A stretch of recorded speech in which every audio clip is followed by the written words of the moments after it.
This is the CEO of Raytheon Technologies. Using technology to tackle coronavirus, technology giants like Microsoft offering resources to help scientists find the best solutions to fight this pandemic, helping offices connect with Microsoft Spaces using artificial intelligence to help people assess COVID-19 symptoms, and even working with biotech firms to map immune system responses to help find a vaccine. Joining us right now is the Chief Technology Officer at Microsoft. He is also Executive Vice President of AI and Research at Microsoft.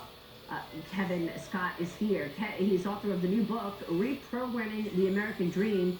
Kevin Scott joining me now. Kevin, it's great to have you on the program this morning. Thanks so much for being here.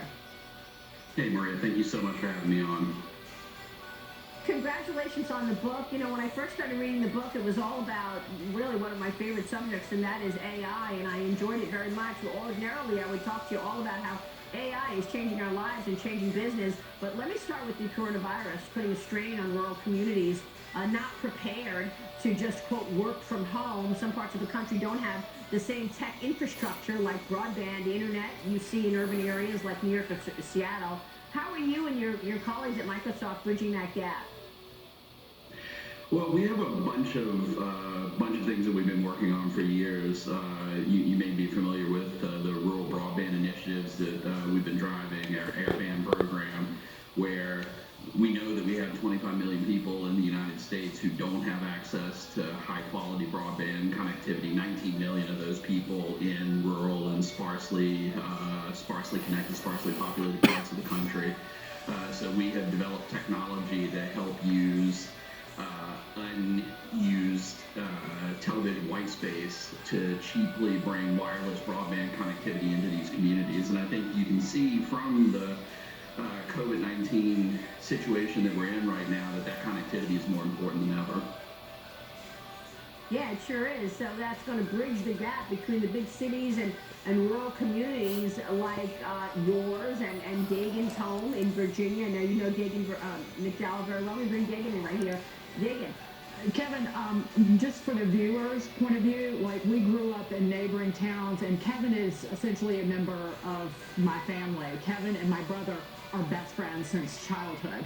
So we're exceptionally close. And to bring the book in and what you're working on now, fighting this virus, Kevin, you sent me this in an email when we were talking about the book when it was coming out. And I've got my dog-eared copy, my proof copy here. You wrote, one of the biggest reasons I wrote this book is this deep respect and immense faith that I have in the people of rural America. I know that they will embrace and use technology to make their lives better. This narrative that many people have in their heads that rural Americans are going to be victimized by technological change and need to be protected from it is cynical, and it sells a bunch of hard-working, ingenious people far too short. Talk to me about that.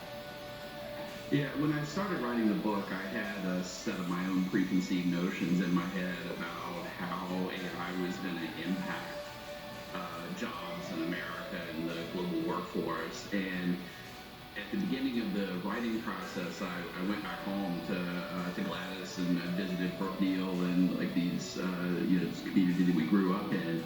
And I had this aha moment. I saw people in this community, people I've known all my life who were using technology already in a very sophisticated way, and just thought to myself, the viability of the businesses that they are operating right now is dependent on the sophistication of the tools that they're using, and they are poised to use AI, which is a tool, maybe the most powerful tool that humans have ever invented, to do enormous good for themselves, for their businesses, for their communities, and for the people that they care about in their lives. Hey, Kevin, before Maria moves on to talk about COVID-19 and the Microsoft fight against that, I just want to say that Mama and Daddy are as proud of you as they are of me and Landon. And they, as a family, we are completely in awe of your brilliance and what you've been able to do, not just as a technology expert leading the way there, but as a father and a husband too. So I love you very much, Kevin. So Maria, take it away. I'm glad that you guys can be reunited in this way in a live interview. You know, Kevin, I did a 1-hour special on AI and learn so much about how the artificial intelligence learns from real life, learns the jobs that we do, and then does those jobs, and in fact makes it much more effective for people who can use AI, whether it's medicine, in healthcare, as well as throughout manufacturing. It's been incredibly effective, and it seems that this is going to be the driver of business in the next 10 to 20 years and beyond. Yeah, I think you're exactly right. AI is an incredibly powerful tool. The way that I think of it is it's a tool that automates tasks. So we're not yet at the point where AI is a full substitute for complete human beings, but it can augment human work in ways that make people vastly more productive and that can make things possible that aren't right now. One of the things that I'm most excited about is the possibility that we will be able to use AI in healthcare to help address some of the problems that we are struggling with right now with this COVID outbreak. Yeah, no, I totally agree. I think that's going to be really where we see the most improvement, where our lives are actually so much improved because of what technology can do for healthcare. Kevin, while I have you, I got to ask you about something that we talk about a lot on this program, and that is China. And the idea that so much technology has back doors. That's why the Huawei situation is such a hot topic, because there are back doors going back to the Chinese government. And I have a report in my hand right now about Zoom. Zoom, of course, headquartered in the United States and has been really popular as everybody's staying home using Zoom teleconference app to conduct business. While Zoom is headquartered in the United States and listed on the NASDAQ, the mainline Zoom app appears to be developed by 3 companies in China. Given all of the worry over China and whether or not we are seeing our secrets get stolen, what do we need to understand about surveillance, about open doors in some of the technology, which makes American companies vulnerable? Well, I think it's really important for companies who are employing technologies and individuals employing technology to have the ability to look into the details of how the technology works. So transparency is very, very important. And these issues of digital sovereignty, questions about where data resides and where network traffic flows, have already been top of mind over the past several years, and I think just get more important in the future. Hey, Kevin, it's David. Yeah, we're going to... Yeah. Kevin, I just want to ask you one quick thing before we go. In terms of technology companies, the biggest and the best coming together to fight COVID-19 and to do their best in controlling this pandemic, do you think that this is really, in technology, the calling of a generation?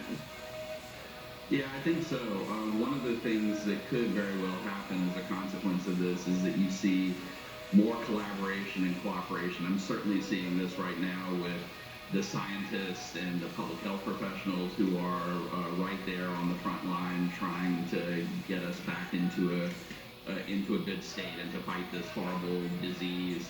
I'm seeing it with companies collaborating in ways that they just haven't in the past, like coming together to try to serve the public good.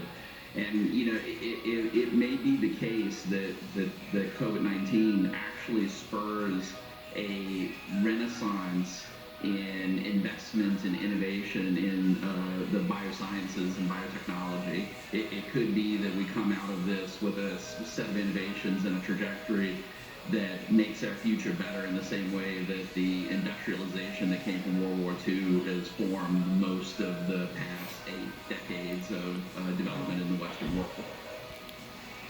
Which would, of course, be a wonderful outcome, given what we have all watched and been faced with over these last couple of months. Kevin, Scott, it's great to have you on the program. Congrats on the book. We hope you'll come back soon, so thank you.